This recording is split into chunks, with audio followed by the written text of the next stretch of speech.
Italian Unification, 1815, 1871. Arguably, the most significant outcome of 19th century European nationalism, in terms of the future history of the continent, was the emergence by 1871 of unified nation states in Italy and Germany.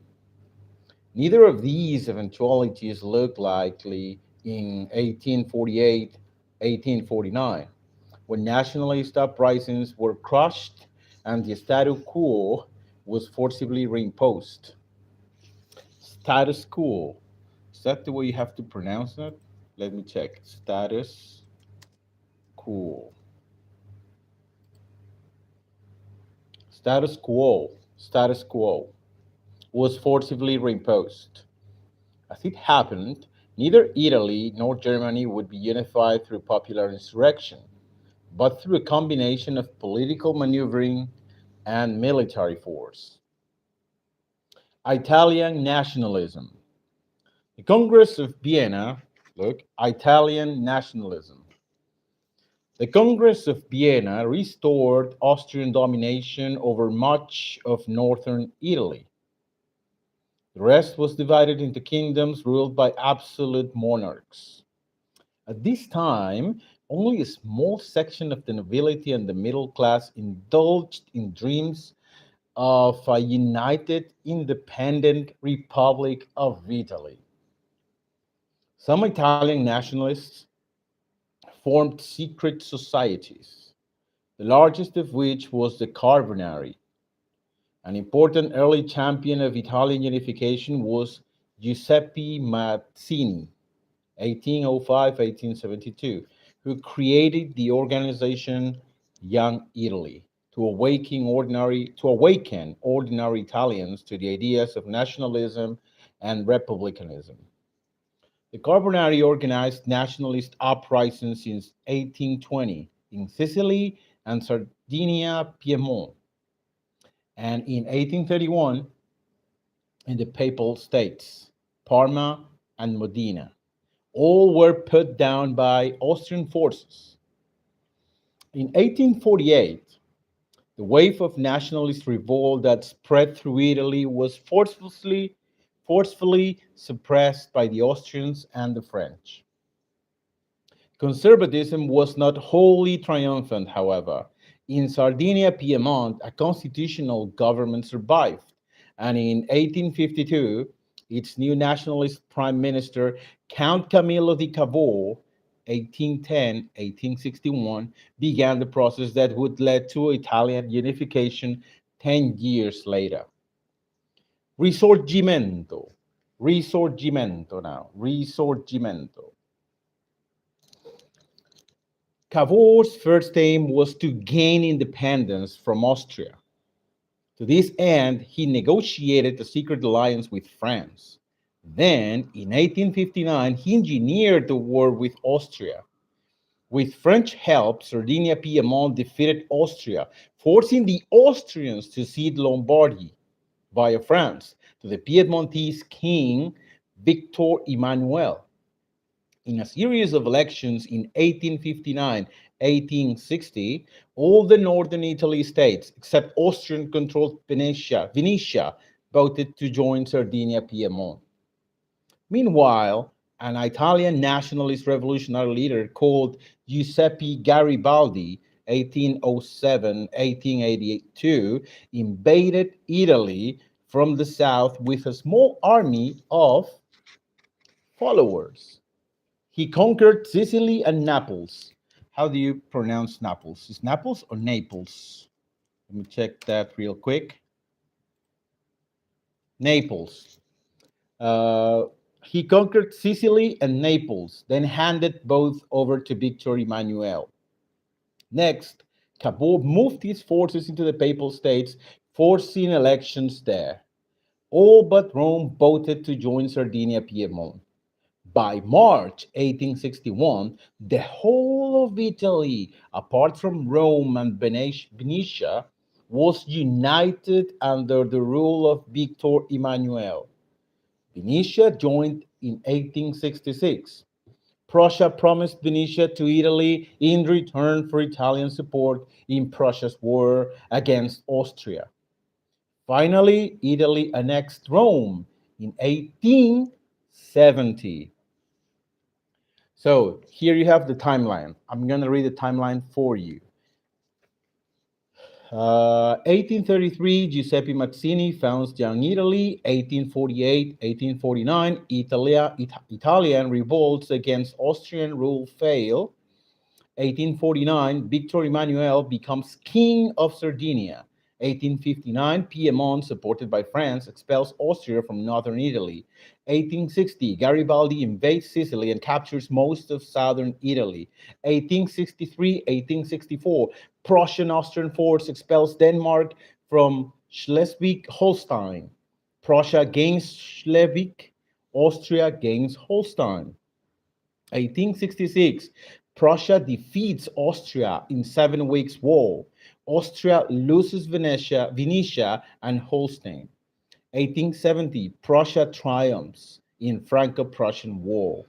1851, Wilhelm I proclaimed Kaiser, Emperor of a united Germany. Now, German nationalism. Here you go. German nationalism. Let's start with this. In 1849, the idea of a unified German nation seemed even more far-fetched than a united Italy, each proud of their own separate identity. Furthermore, Habsburg Austria was keen to maintain the status quo that allowed it to dominate Central Europe. Nevertheless, powerful forces within German society saw advantages in unification. These included intellectuals proud of the common heritage of the German-speaking peoples, Protestants wishing to create a large state to balance Catholic Austria, liberals seeking a modern centralized nation with a representative government, and businessmen desiring the larger markets of a united country. Bismarck. Bismarck. Surprisingly, the main architect of German unification was a conservative Prussian, a statesman named Otto von Bismarck. Appointed prime minister in 1862, Bismarck was no German nationalist, but a realist who viewed the liberal nationalist forces within Germany as irresistible and believed the best compromise would be to create a united country on Prussian terms. Bismarck was a subtle, flexible politician, consistently underestimated by his rivals both inside and outside Germany. Thank you, Hansa Joseph. Bismarck's immediate goal was to remove Austrian influence over northern Germany. In 1865, he persuaded France to accept Prussian dominance in northern Germany. He then won over liberal nationalist opinion by creating a new confederation of North German states, with a parliament elected by universal male suffrage. Suffrage. How do you pronounce that? Suffrage. Suffrage. Suffrage. Suffrage. Let me repeat that. He then won over liberal nationalist opinion by creating a new confederation of North German states with a parliament elected by universal male suffrage, the most democratic assembly in Europe at that time. In response, Austria coaxed support from German states, including Bavaria and Saxony, suspicious of Prussian power. In the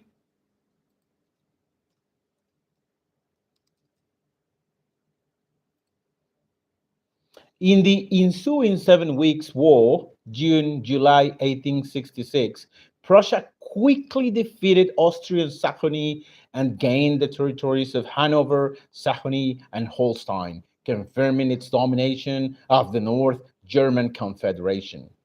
Bismarck set about modernizing and liberalizing the Confederation, offering a unified law code, religious freedom, and postal and telegraph services, in the hope of encouraging the southern German states to join. Now, German Empire. And with this paragraph, we are going to end the reading about the history of the world, and then we will continue reading Conspiracies. German Empire. The catalyst for the final stage of unification was France. In 1870, the French Emperor Napoleon III forced a war with Prussia by refusing to allow the Prussian king's Hohenzollern relative to become king of Spain.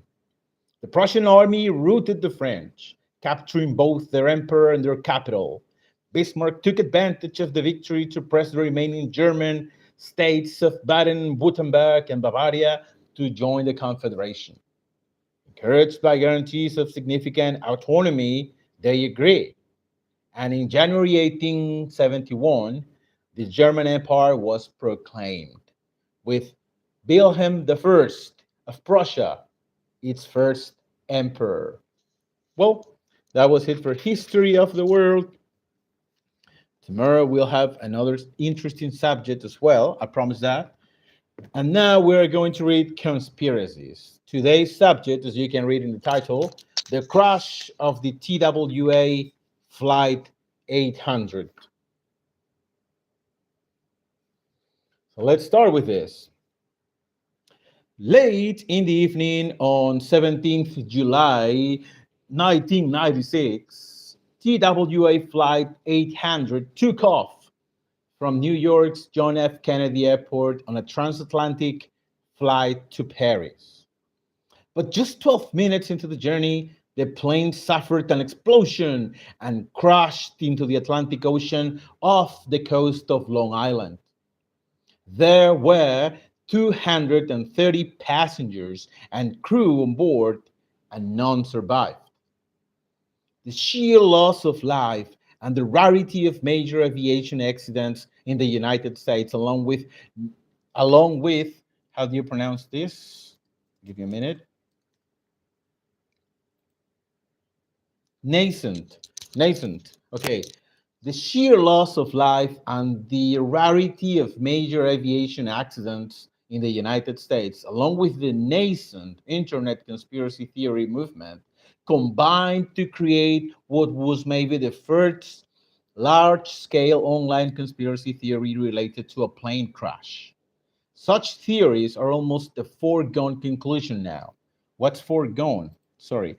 The thing is that I'm a Spanish speaker, and every time I came across a new word, I tried to look for it. Foregone. Foregone. Foregone means Foregone in Spanish means inevitable, ineludible, predeterminado. It's foregone that the semester will end in May. Okay, so let me recap. Such theories are almost a foregone conclusion now, with virtually every major air disaster run through a grinder of false flag allegations, wild theories, and connections between minor events. But in 1996, culture in general, and French culture in particular, moved much slower. So when a plane full of people simply disappeared and was the subject of a massive investigation, it naturally led to allegations that the government was lying about what really happened. The possibility that the plane was shot down by the government, either accidentally or on purpose, became so hotly debated that the government itself carried out tests to disprove it. But did they? A doomed flight, an instant conspiracy. A doomed fly, an instant conspiracy. Location of the crash caused the National Transportation Safety Board's investigation to take much longer than a normal plane crash might.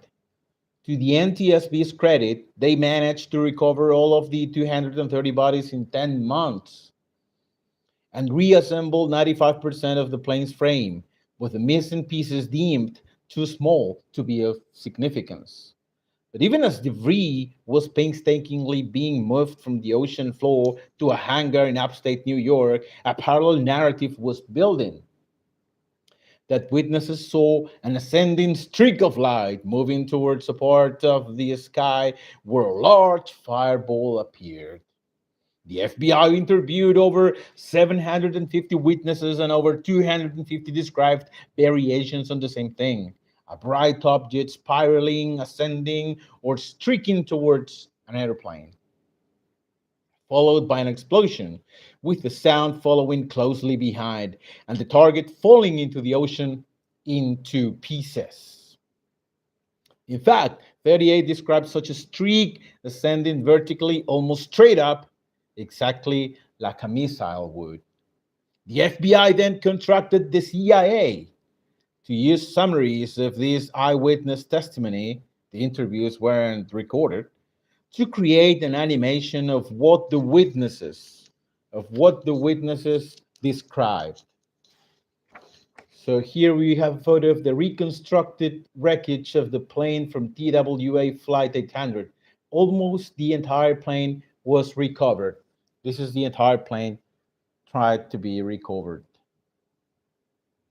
Okay, let's move on to the next page.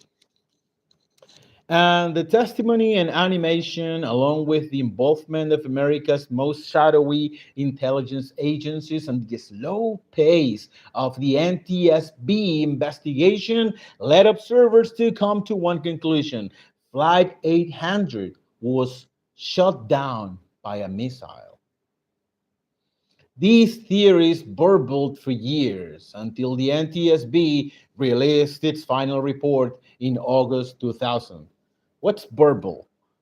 Let me look up that word. Burble means balbucear, borbotear. Okay, let's go. These theories, the government agency found that Flight 800 was split in two by the explosion of flammable fuel vapors in the plane center fuel tank, probably caused by a short circuit in faulty wiring. The explosion sent the two large pieces descending into the ocean, where both shattered.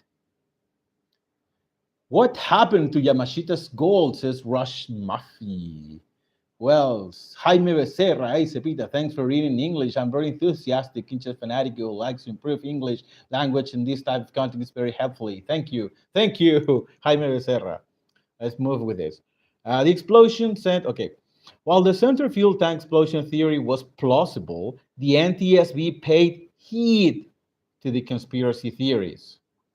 They ran a variety of tests on what witnesses would have seen if a missile had shot the plane down, and deduced that the eyewitness testimony was mistaken.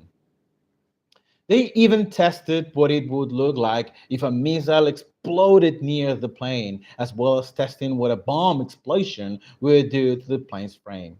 But while the missile theory was disregarded by the report, it resulted in two more nagging questions. Why did the plane have 196 tiny impact points on its frame? And why were there trace amounts of explosive residue detected on three samples of material from the recovered airplane wreckage? Such impacts and residue would be consistent with the shrapnel caused by a missile exploding next to the plane. Shrapnel. What's shrapnel? Shrapnel. Shrapnel means metralla. Shrapnel, metralla. Okay, esquirlas, shrapnel. If the government shot the plane down accidentally, it would be a scandal of epic proportions. And if it was brought down by terrorism, it would mean every passenger plane in the world was vulnerable to the forces of evil, possibly bringing down the entire airline industry. Here we have a photograph. An eyewitness to the explosion answers questions about what happened. Many witnesses described an ascending streak of light, implying that a missile had been fired. This photo right here, an eyewitness talking to a reporter. And then we have on our left-hand side, Two members of the NTSB take out the voice recorder and flight data recorder from TWA Flight 800. These reveal the normal takeoff but fail to reveal the cause of the explosion.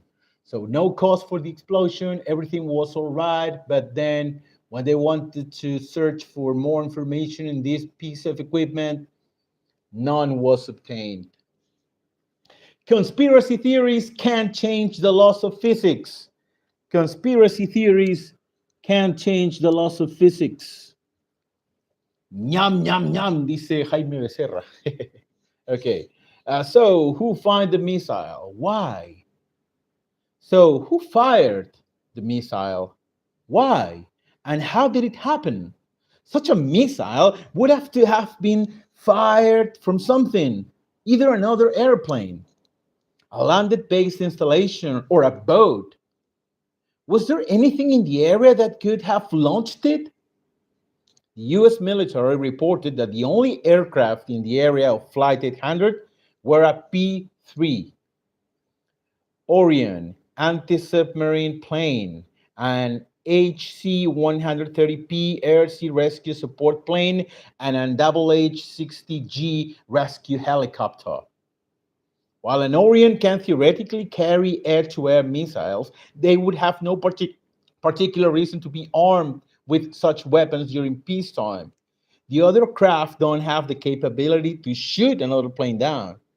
The only American naval vessel within 8 hours of the area was the Coast Guard cutter USS Arak, armed with only small caliber guns. The Arak's crew won the Coast Guard unit commendation for their search and rescue work in the aftermath. If the Arak had shot down the plane with weapons it doesn't carry, would it return to the scene of the crime? After that, there was only the cruiser USS Normandy, located almost 300 kilometers south of where Flight 800 exploded, far out of range of anti aircraft missiles. Without resorting to making up stealth assets or secret weapons, the next possibility for a missile would be a land based installation, but there are none in the area of the crash armed with surface to air missiles. And while some conspiracy theories have pointed to either a shoulder fire,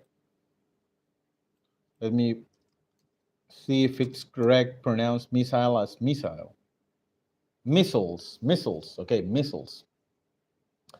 And while some other conspiracy theories have pointed to either a shoulder fired or submarine fired missile, no man portable anti aircraft missile has anywhere near the range needed to have shot down Flight 800. And submarine launched anti craft missiles have never been deployed in the US Navy due to their inaccuracy. Here we have the picture of an AP-3 Orion anti-submarine plane was the only aircraft in the area of the doomed flight. It is unlikely that it would have been carrying air-to-air missiles.